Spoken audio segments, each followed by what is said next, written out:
Diesel petrol गाडी चढ्दै हुनुहुन्छ भने यो ठाउँमा लाग्ने के को छ, एल्युमिनियमको छ, प्लास्टिकको छ, फलामको छ, त्यो चाहिँ एकदमै विचार गर्नु होला। नत्र हजुरलाई पनि यो गाडीमा परेको जस्तै समस्या पर्न सक्छ।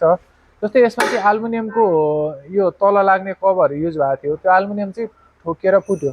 फुटिसके पछाडि मोबिल सकिएको थाहा भएन, गाडी स्टार्ट आफै बन्द भयो। त्यस पछाडि के भयो भनेर उत्रेर हेर्दाखेरि फुटेको रहेछ। जस्तै यो अर्को छ हामीसँग, यो फोर्डको क्लासिकको, यसको चेम्बर चाहिँ फेरि फलामको छ कि यो चेम्बर पनि हेर्नु कस्तो घस्रिएको छ ऊ छ, तर यो फुट्या छैन। किनभने फलाम त्यति सजिलो फुट्दैन। नफुटिसकेपछि सामान्य ठोकिँदा पनि केही फरक परेन नि त। त्यस पछाडि अर्को छ हामीसँग यहाँ रेनल्टको क्विड प्लास्टिकको चेम्बर युज हुन्छ। यो प्लास्टिकको त एल्युमिनियम भन्दा अझै सेन्सिटिभ। ठ्याक्कै कहीँबाट ठोक्यो भने मासतिरको ग्याप बनिदिन्छ, ग्याप बनिसकेपछि मोबिल त्यहीँबाट लिक हुन थाल्छ। लिक भइसकेर सकिएको थाहा भएन भने त्यस पछाडि फेरि फुल इन्जिन बनाउनु पर्ने हुनसक्छ। त्यो हुनाले तपाईँको गाडीमा चाहिँ यो तलको कभर चाहिँ कुन चाहिँ युज भएको छ, फलाम, प्लास्टिक, एल्युमिनियम, त्यो चाहिँ एकदमै केयर गर्नु होला, विशेष गरी अफरोडतिर जाँदाखेरि।